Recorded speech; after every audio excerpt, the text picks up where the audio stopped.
राधे राधे, जय श्री महाकाली। ये हाथ विश्लेषण के लिए आया है। आज इसका विश्लेषण करेंगे डिटेल्स में। चीज़ों को गहराई पूर्वक समझेंगे एवं समझाने का प्रयास करेंगे क्या किस प्रकार की चीज़ें हैं और किस तरीके से इनकी ज़िंदगी गतिविधियाँ चलेंगी। तो सबसे पहले पॉजिटिव, फिर नेगेटिव, फिर इनके अत्यधिक हथेली का विश्लेषण और फिर इनके प्रश्न। इन 4 तरीके से मैं हथेली का अध्ययन करता हूँ। तो यदि मैं सकारात्मकता की बात कर लूँ तो ये कंप्लीट लाइफ लाइन है। तो ये लाइफ लाइन बड़ी अच्छी है। लाइफ लाइन के साइड से आप देखोगे तो फेट लाइन बहुत ही अच्छी है। तकरीबन 30 वर्ष की आयु के बाद ये भाग्य रेखा 2 ब्रांचेस के साथ है और आगे भी भाग्य रेखा बेहतर स्थिति में चल रही है, नहीं संदेह। फिर आप देखेंगे तो यहाँ पर एक ट्रायंगल्स और साइड से एक और बहुत गजब का सूर्य रेखा ट्रायंगल्स के साथ मौजूद है। यहाँ पर आप देखेंगे तो एक और त्रिभुज जैसी आकृति है जो व्यक्ति के जीवन में ग्रोथ को बताती है। आप साइड से मंगल रेखा को देख लो तो ये बड़ी अद्वितीय दर्जे की है। मतलब इस केसेस में व्यक्ति के पास धन निसंदेह बहुत तेज गति से आता है और धन के आने में कोई भी खास प्रकार की दिक्कत मैं देख भी नहीं पा रहा हूँ। तो सकारात्मकताएं तो मैं ज़्यादा अच्छा समझ पा रहा हूँ। सकारात्मकताएं तो मुझे बहुत शानदार दिख रही है, इस बात में कोई संदेह नहीं है। व्यक्ति अपने जीवन में ग्रोथ करते हैं, पैसा कमाते हैं और खूब धनवान बनते हैं। अब केवल और केवल सकारात्मकताओं से हम हर चीज़ को जज नहीं कर सकते। नकारात्मकताओं को भी देखना और समझना बहुत ज़रूरी है। तो नकारात्मकताओं को भी समझ लेना ज़्यादा बेहतर रहेगा, ज़्यादा अच्छा रहेगा। तो पहले तो आपने सकारात्मकताओं को देख लिया, अब थोड़ा नकारात्मकताओं को देखने का प्रयास करते हैं और उस पर आपको केयर करने की आवश्यकता भी है, क्योंकि नकारात्मकताएं आपको ज़्यादा परेशान कर सकती हैं। तो अगर आप देखेंगे तो ये नेगेटिविटी क्या है, लाइफ लाइन पर गौर करेंगे तो राहु रेखा। अब राहु रेखा आपके 30 ईयर्स से लेकर 38 ईयर्स के बीच में। तो राहु रेखा क्या दर्शाती है? राहु रेखा किस प्रकार के परिवर्तनशीलता को दर्शाती है और किस प्रकार के परिवर्तन को दर्शाती है? सबसे पहले तो राहु पाप कर्म कराता है, दूसरा राहु पेट की समस्या देता है, तीसरा थोड़ा राहु माइंड को भी अशांत रखता है और करियर में दिक्कतों का भी ये संबोधन करता है। तो कहीं ना कहीं राहु के रिगार्डिंग इन तमाम प्रकार की परेशानी आपको देखने को मिल सकती है। तो गुरुजनों का सम्मान और अपने वाणी और अपने कर्मों पर नियंत्रण, खास करके राहु की दशा या महादशा या अंतरदशा में आप बेशक करें, या फिर अगर यदि आपके हथेली पर राहु की किसी भी प्रकार से दुष्कृपा है तो आप इन तमाम चीज़ों का जरूर केयर करें, जिससे आपके जीवन में ज़्यादा दिक्कत ना हो।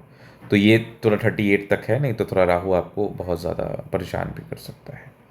राहु आपको बिल्कुल परेशान कर सकता है और बिल्कुल आपके जीवन में समस्या, परेशानी व दिक्कतों को दे सकता है, जो कि वो आपको शायद दिखेगा भी नहीं।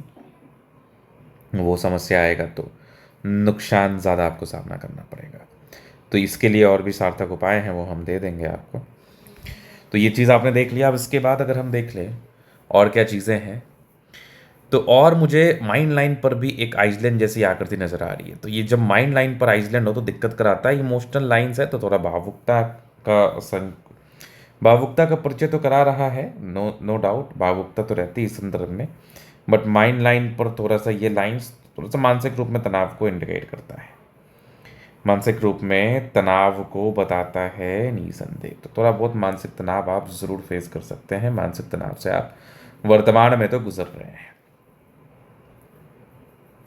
फिर आप आगे देखिएगा तो आगे मुझे कोई खास नेगेटिविटी लग नहीं रही है। आप देख लो, ये माइंड लाइन है, ये लाइफ लाइन है, हाईली इंडिपेंडेंट और निरंतरता के साथ प्रगति की रेखा है। मतलब महज 20-21 वर्ष की आयु से काम करना स्टार्ट कर दिया और आगे भी लाइफ लाइन अच्छी चल रही है। थोड़ा सा राहु रेखा है 35 से 38 39 के आसपास, ये थोड़ा सा परेशान आपको करता है। बट आप देखेंगे तो जीवन के अंतिम समय में ट्रायंगल्स हैं जो नेगेटिविटी दूर कर रही हैं और साइड से मंगल रेखा बचाव जरूर कराती है। लग्जूरियस लाइफ का योग है वो तो रहेगा। मनी मैनेजमेंट की लाइन्स अच्छी है, पैसा आता है, खूब आता है। थोड़े बहुत ही टेंशन्स की लाइन है, बहुत ज़्यादा भी नहीं। बाकी शुक्र मंगल बढ़िया है तो कंफर्टेबल लाइफ, विवाह करती जहीं भी सपोर्ट चाहिए मिल जाएगा। थंब बहुत शानदार है। तो व्यक्तित्व बहुत ही अच्छा होता है और ज़बरदस्त आपकी दिख रही है भाग्य रेखा। भाग्य रेखा 2 ब्रांचेस के साथ है, बेशक कमाल है। आगे भी फेट लाइन अच्छी है, बेहतर यहाँ से भी दिख रही है 2 ब्रांचेस के साथ। तो मान लो 30 ईयर्स के बाद ये 2 ब्रांचेस हो गए, मतलब 30 के बाद भाग्योदय, 35 के बाद जीवन ज़्यादा बेहतर रहता है। सूर्य रेखा कोई खास सार्थक नहीं है, लेकिन एक केस साइन और एक पूरे पुण्य रेखा है जो व्यक्ति को एक से अधिक मकान का सुख तो ज़रूर देती है। अपने जीवन में एक से अधिक मकान का सुख तो ज़रूर भोगेंगे, इस बात में कोई संदेह नहीं है, जो कि मैं आपके तरीके के माध्यम से देख पा रहा हूँ, समझ पा रहा हूँ। फिर आप आगे देख लो, फिर आप थोड़ा सा आगे चीज़ों को समझ लें, और समझने की आवश्यकता भी है, क्योंकि चीज़ों को अगर आप समझेंगे तो बेहतर रहेगा। तो आप बुद्ध रेखा की क्वालिटी को देखें तो थोड़ा सा टूटा हुआ है, इसका मतलब थोड़ा सा पैसा आ रहा है लेकिन खर्च हो जा रहा है, तो उस पर नियंत्रण करने की आवश्यकता है, या फिर इसकी रेमेडी करने की आवश्यकता है। फिर आप देखेंगे साइड से ये कुछ यात्रा की रेखा, ये बुद्ध रेखा भी अच्छी है, बुद्ध पे खड़ी रेखा, दिमाग तेज है। बृहस्पति बहुत बढ़िया है, वैल्यू मान सम्मान को प्राप्त करेंगे, लेकिन राहु के पीरियड में थोड़ा सजगता के साथ। शुक्र और सन मरकरी भी काफ़ी अच्छी स्थिति में है, दोनों मंगल अच्छा है, तो हाईली एनर्जेटिक, पराक्रमी व समर्पित है। निष्कर्ष ये है कि अभी आपका 3-4 साल खराब टाइम है, इसका आपको केयर करना है। चंद्रमा अच्छा है, पैसे का फ्लो बना रहेगा। वैसे देखा जाए तो हथेली बिल्कुल करोड़पति वाली है, व्यक्ति पैसा कमाते हैं, बहुत कमाते हैं, लेकिन आपका हर टाइम एक जैसा नहीं रहता, तो आपको वो चीज़ समझना पड़ता है कि आपका कौन सा टाइम बेहतर और कौन सा खराब, किस समय में किस तरीके से चलना है, वो आप जिस दिन समझ लेंगे आपकी लाइफ में प्रॉब्लम्स खत्म हो जाएगी। राधे राधे।